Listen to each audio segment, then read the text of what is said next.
आज हमारा जो टॉपिक है उसका नाम है गरीबी यानी पॉवर्टी। गरीबी जो होती है वो क्या होती है, तो गरीबी के बारे में जानते हैं। तो गरीबी जो है ये एक सोशल और इकोनॉमिक स्थिति है।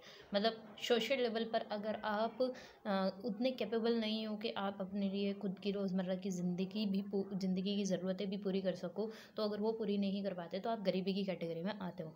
ठीक है, अपनी मूलभूत जो आवश्यकता होती है, रोटी, कपड़ा, मकान, ये सब भी आप पूरी नहीं कर पाते, तो वो गरीबी की कैटेगरी में आता है।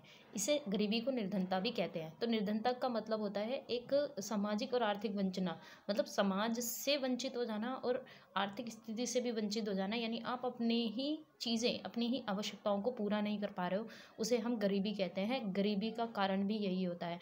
जैसे अगर आपका मन को अगर रोज़मर्रा की ज़िंदगी में खाने के लिए ही नहीं मिल रहा, और रोज़मर्रा की ज़िंदगी में आपके पास कपड़े नहीं है, रोज़मर्रा की ज़िंदगी में आपके पास रहने के लिए घर नहीं है, तो आप गरीबी कैटेगरी में आते हो, यानी गरीब कहलाते हो।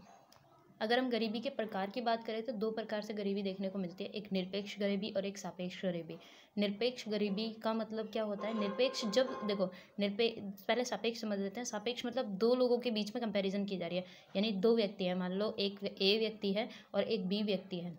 ए जो है वो 100 रुपये रोज़ कमाता है, बी जो है वो 200 रुपये रोज़ कमाता है, तो हम कह सकते हैं ए बी की अपेक्षा ज़्यादा गरीब है। ठीक है, तो ये सापेक्ष गरीबी कहलाती है। यानी एक ही समाज में रहने वाले जो जितने भी विभिन्न वर्ग होते हैं उनमें जो भी असमानताएं देखने को मिलती है, अर्थात जो भी उनमें तुलना की जाती है कि कौन कितना गरीब है, ये हमारी सापेक्ष गरीबी कहलाती है। यानी हमारी एब्सोल्यूट गरीबी, सॉरी एब्सोल्यूट नहीं, रिलेटिव पॉवर्टी कहलाती है।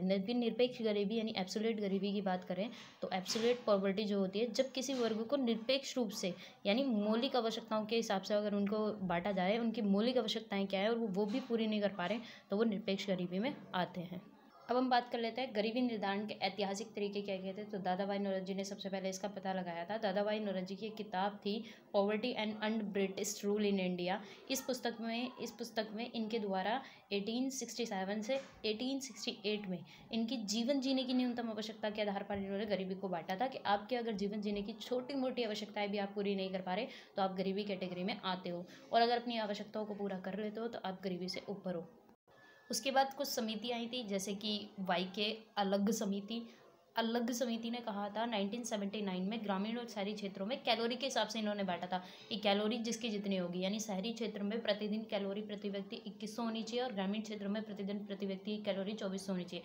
इससे कम कैलोरी अगर कोई खाता है तो वो गरीबी क्षेत्र से गरीबी के अंतर्गत आ जाता है। जबकि नीलकंठ दांडेकर एवं रथ फार्मूला समिति ने क्या कहा था, तो 1971 में इन्होंने अपनी रिपोर्ट दी थी।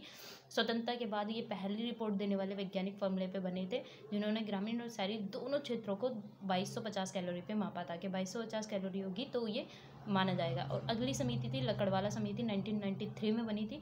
1993 में इसने योजना आयोग ने गरीबी निर्धारण के लिए डीटी लकड़वाला जो थे उनकी अध्यक्षता में ये समिति बनाई गई थी, इसीलिए इसका नाम लकड़वाला समिति भी रखा गया था। ये क्या करती है, तो ये ग्रामीण और शहरी क्षेत्रों में सूचकांक के हिसाब से गरीबी को बांटती है।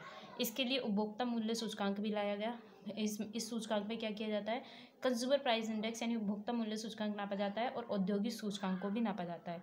ग्रामीण क्षेत्रों के लिए, अगर ये शहरों के लिए था, और ग्रामीण क्षेत्रों की बात करें तो उपभोक्ता मूल्य सूचकांक के साथ साथ कृषि क्षेत्र भी नापा जाता है कि कृषि क्षेत्र में कितने लोग कार्यरत हैं। अगली बात करें तो हम राष्ट्रीय नमूना सर्वेक्षण संगठन, यानी जो आज भी चल रहा है, एनएसएसओ जिसे कहते हैं, नेशनल सैंपल सर्वे ऑर्गेनाइजेशन, ये योजना आयोग के अंतर्गत कार्य करता है और उपभोग खर्च के आधार पर ये गरीबी को बताता है। इसने भी अपनी कैलोरी के आधार पर ही परीक्षण किया था। यानी शहरी व्यक्तियों के लिए 2100 कैलोरी थी प्रतिदिन और ग्रामीण के लिए 2400 कैलोरी। अब ग्रामीण के लिए ज़्यादा क्यों होता है, क्योंकि वहाँ पर शारीरिक कार्य ज़्यादा होता है, जबकि शहरी क्षेत्र में ग्रामीण की अपेक्षा कम शारीरिक कार्य होता है।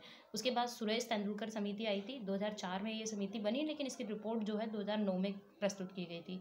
सुरेश तेंदुलकर की अध्यक्षता में ये बनाई गई थी, इसीलिए इसका नाम सुरेश तेंदुलकर समिति था। ये जीवन जीने की चीज़ों पर ज़्यादा ध्यान देती है कि रोटी, कपड़ा, मकान, स्वास्थ्य, शिक्षा, मनोरंजन, ये सब भी इन्होंने इंक्लूड किया। और इन्होंने कहा कि अगर ये एक व्यक्ति अपनी इन आवश्यकताओं को पूरा कर रहा है तो वो गरीबी से ऊपर है, नहीं कर पाता तो वो गरीबी से नीचे है। अगली जो समिति थी वो थी सी रंगराजन समिति, जो कि फूड एग्रीकल्चर ऑर्गेनाइजेशन ने बनाई थी, उपभोग स्तर को लेते हुए बनाई थी कि कितना उपभोग स्तर आपका होगा। ठीक है, सी रंगराजन एक अध्यक्ष थे, उनके नाम पर ही ये कमेटी बनी थी। 2014 में इसने अपनी रिपोर्ट दी थी और इस समिति यानी तेंदुलकर समिति के अनुसार 21.9% थी गरीबी 2011-12 में, और रंगराजन के अनुसार 29.5 थी। अब हम बात कर लेते हैं गरीबी होती क्यों है, इसके कारण क्या होते हैं। तो गरीबी के कारण होते हैं बढ़ती हुई जनसंख्या लगातार बढ़ेगी तो गरीबी देखने को मिलेगी, ठीक है। अशिक्षा, शिक्षा ना मिले लोगों को तो क्या होगा, शिक्षा के लेवल पर शिक्षा नहीं मिलेगी तो तब भी वो गरीब होते चले जाएंगे। तीसरा, बढ़ती जनसंख्या बता दी, अशिक्षा बता दी, यानी लोगों को शिक्षित नहीं होंगे तो भी मिलेगी। बेरोजगारी, अगर उनके पास रोजगार नहीं है, वो कमाएंगे नहीं तो खाएंगे क्या, ठीक है, तो भी वो क्या होते जाएंगे, बेरोजगार होते जाएंगे, गरीब होते चले जाएंगे। Thanks for watching my channel. अगर आपको कुछ भी लगता है कि अगर इसमें कुछ सुधार होना चाहिए तो प्लीज़ कमेंट्स के द्वारा ज़रूर बताइए, एंड लाइक एंड शेयर करना ना भूलें। प्लीज़ मुझे अप्रिशिएट करें, अगर आप अप्रिशिएट करते हो तो मुझे अच्छा लगता है, मुझे और ज़्यादा अच्छा कंटेंट देने का मन करता है। Thanks for watching my channel.